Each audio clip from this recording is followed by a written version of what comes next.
Hi, I'm Bobby Dietz, and in this video we're going to talk about how to get more LinkedIn followers. Now, I don't have 1 million LinkedIn followers, but I recently made a concerted effort to try and grow my LinkedIn following and posted every day for 60 days trying different things, and I got 90 followers, most of which came after the first 30 days. So I have some specific and effective strategies I want to share with you guys. Hopefully you can take some of them with you, apply them, and grow your following as well. The first point is perhaps the reason I started trying to grow my LinkedIn following altogether is the functionality of the follow button. And not just the functionality, really, it is the fact that you can have the follow button be the main and only button on your page instead of connect or message.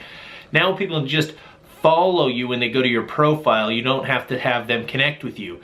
Once LinkedIn made that change, it really catapulted them into the stratosphere of a true social network that I can build, and I don't have to have this one-to-one connection element. I'll talk more about that later, but for now, let's just kind of get into it. The first thing is the privacy settings. Make sure your privacy settings are wide open. This may seem like a silly thing to be saying, kind of a duh moment for most of you. But for those of you who are not really familiar with LinkedIn and need a little bit of A to Z help, go open up your profile, make sure you got a nice picture, make sure you're not on private mode and people can see the things that you post, otherwise you're just never gonna have it happen for you. Now we talk about how to build out your profile. You need to make sure that you have a nice write-up in the beginning, a clear title of what you do, all your job history, make sure you join groups. I'll come back and talk about how to leverage groups later, but it shows people the things that you're interested in. I'm not gonna make this all about building out a profile. That's a separate video. This is just about how to grow once you've built a profile. But you need to create 10 different posts and 5 articles. So LinkedIn does this very weird thing. When you look at somebody's post activity, it only shows you 15 different posts. And these are not your most recent posts.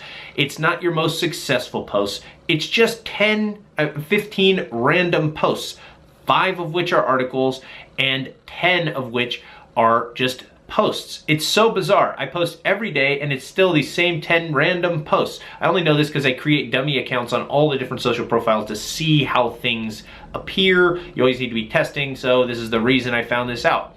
So if you're gonna build out your activity, which is what you need to do if you're gonna get followers, people look at your activity to see if that's someone they wanna follow, more important than anything, even your profile. If you look on mobile, you can't even see a lot of the detail in your career history. It's really all about your activity and your articles and your posts. So build out 10 posts. These need to be topic-oriented posts. So if you are a CFP, it needs to be in that vein of industry. If you are a dietitian, you need to have 10 posts about nutrition and 5 articles about it. How to write an article is really simple, very quick. I should make another video for this, but really quickly, just find an article that you really like. And that somebody else wrote, and instead of just saying a quick sentence and sharing it, just take 5-10 minutes, make bullet points of what that article is about, and then rewrite it for yourself. Don't reinvent the wheel. Don't try and come up with random things to write and talk about. Take somebody else's work and just make it your complete own. Then you don't have to start coming up with what you're gonna talk about and what everything's gonna be about. You have your playbook, now just go put it in your own words. Do that 5 times.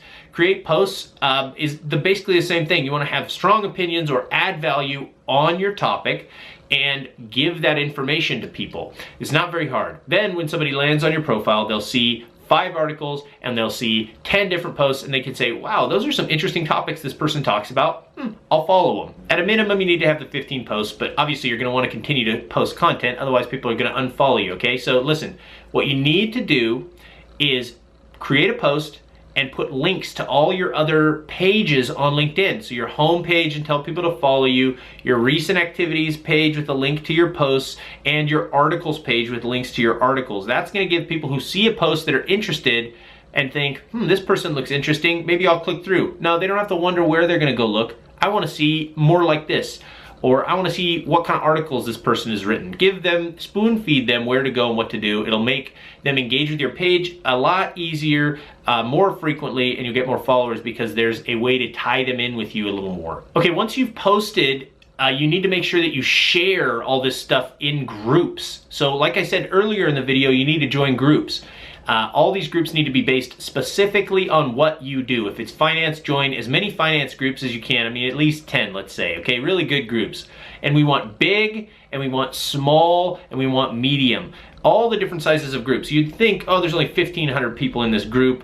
Probably not worth my time. Not so. Not that many people are posting in that group compared to the group with 400,000 people. And so your post isn't going to get swallowed up by all the other content. You're going to be prominent right at the top. Anybody who looks at the group probably going to see your content. There's some groups I'm in that my posts, multiple in a row, are all at the top. That's a benefit, and I get people from that group following me. So don't discriminate by the size of the group. Find the ones that are perfect for your industry. Then once you've followed all them, you have to wait for them to approve you. So don't just go follow 10. Make sure you follow 20 or 30 because it takes people forever. There's still groups I'm waiting months I still haven't gotten approved on. So make sure you join the right groups, and then when you've created a post, share the post to the group, okay? You can also create a unique post and just post it in the group. It's much easier to press the share button and then it goes right to the group. But it's really, really important, and one of the main things that I learned is you can't just hit share, choose a group, and post. You need to write a little sentence in there to make sure that people understand what your goal is. You need to let them know to follow you so they know, oh, this guy is actually looking for followers. Anybody who's looking for followers is posting content, and somebody maybe I should consider following. That's the right way to do it. I tried it both ways because it's so much easier to just put share, choose the group, post. But if you take a second even to copy and paste one little sentence that says, hey, follow me, I post content like this every day. Just even that is going to get people to say, oh, that's interesting, because you have to remember the way it appears in somebody's phone is this person posted a post of themselves. But with a little sentence, it helps them understand what they're to do. And what they're to do is follow you. Also, don't be scared about who's gonna see this. When I started doing this, I was worried that everyone would see that I was sharing a post that I put up 10 times in 10 groups. No one in your connections or people that follow you see that. They don't see that you've shared it a million times. All they see is the single first post. One of the drawbacks with groups is you can't get into people's feed from a group. You have to get into people's feed with hashtags, and that is what hashtags really are for. It's the only purpose for LinkedIn that I could find for a hashtag. So if you use the hashtag content marketing and you put a post up about content marketing, you have a chance to get in the feed of people that follow content marketing. Those are the only people that have a chance to see it. If you go and follow like sales leadership or something like that and you make a post about sales leadership, you have a chance to get in the people's feed that follow sales leadership, and that is it. It's the only reach. But you can't get in people's feeds with those posts. Not in my experience anyway. I haven't seen it, and I follow a lot of groups. I don't see any posts.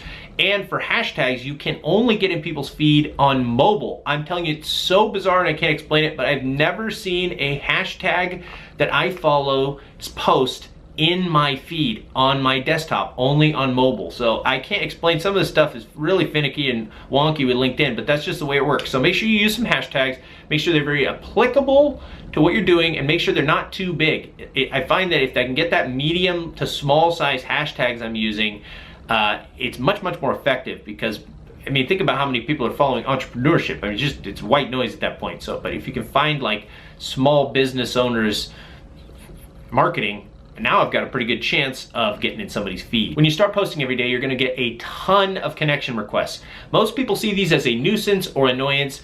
I see them as the single biggest opportunity to grow your LinkedIn following, okay?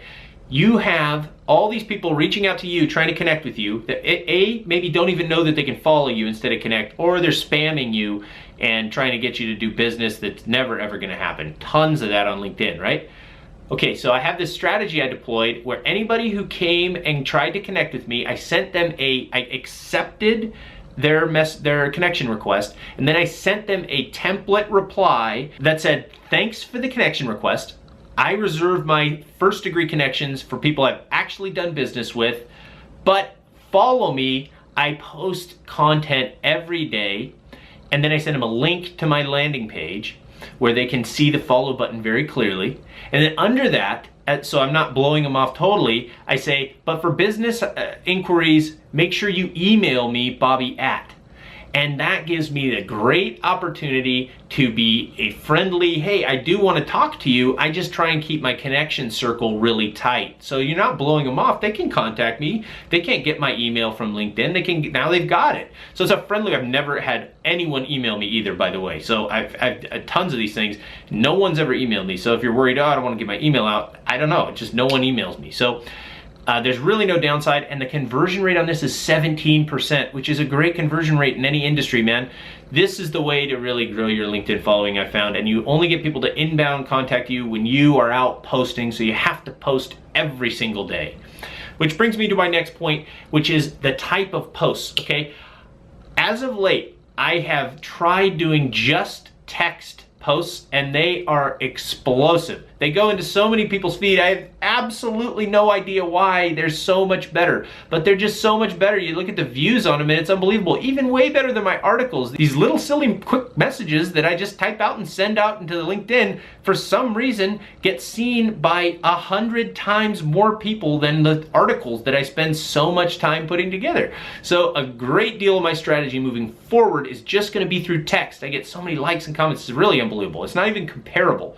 Now, I do believe that the video and link sharing element to post activity is extremely valuable because you want to make sure you provide content that's consistent, high value, high production, so people know that you are a valued member of their feed and they can rely on you for entertaining value-add content. But I also think that text is the way to really engage with people the best. Text posts need to be done differently as well. You need to post something that's a unique idea on a specific topic. Could be considered controversial, but you definitely take a strong stand on it. It doesn't have to be like a controversial issue. It could just be like people could weigh in on it heavily. Like I did a post on global warming. People are gonna weigh in on that, you see? So you wanna make sure it's something that people can relate to, would comment on without, holding back.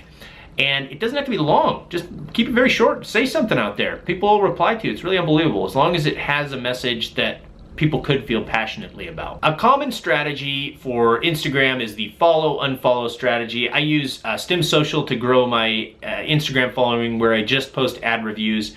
And it works really well. They follow 2,000 people like every week, and then it unfollows all those people as well. They're real followers. There's no fake engagement. It's all real people that have decided they like my account and they want to follow it. Is it the nicest thing to do? Absolutely not. But it's completely painless, and I don't have to do any work to grow the account. That would be great if LinkedIn was like that, but it's not. All the bot systems they have out there are just super sketch. The best one I found is Following Like. Is that what it's called? And even it is like Excel spreadsheet upload, and all that is just for 10 follows a day. Otherwise, the LinkedIn system identifies it as spam, and you get blacklisted from being able to connect with, follow people, and even have people see your posts, which is super punitive. I can do 10 posts, connection requests a day myself, or follow requests a day myself. So I don't really need the bot. So LinkedIn's done a good job of controlling the spam in that element and the fake followers in that way. So I commend them for that, but it makes it difficult to grow in this way. But the encouraging point here is that I get a 2% follow back ratio on all my followers, and I keep a tight spreadsheet of all the people I've followed and then unfollowed, and only 2% of those people even follow me back, which I think has a lot to do with the fact that people are either active on LinkedIn or they're not, like really not. Like I'll get replies from people I messaged like 8 months ago. So I don't think follow-unfollow is really gonna do the trick, because people just are so stepped away from LinkedIn, or they're really, really dialed in. Theoretically, follow-unfollow should work really, really well. Anytime you follow somebody, they get a notification in their feed that says, hey, this person followed you. And then it gives this really nice follow back button, making it super easy for someone to just, boom, follow back. But for some reason, it just doesn't work. Only 2% of the people that I reach out to actually follow me back. I can't figure out why it doesn't work, but it really, really does not work for me. If somebody else has a strategy out there to get follow-unfollow to work out, I would really be interested to find out what they're doing differently. But with a nice follow back button like that, it should work, but it really doesn't. My name's Bobby Dietz. Thanks for watching this video. Make sure you follow and subscribe. I'm putting out videos like this every week.